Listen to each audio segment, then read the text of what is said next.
So the question is asking what index would 14 go to if you are using direct hashing.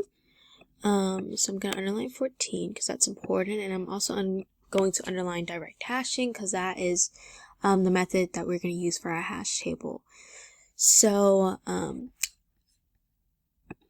right here we see that we have 4, so that spot is already taken.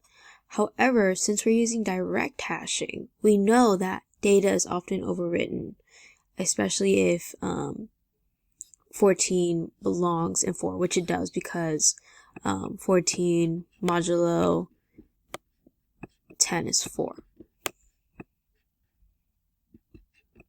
10, sorry about that, equals 4.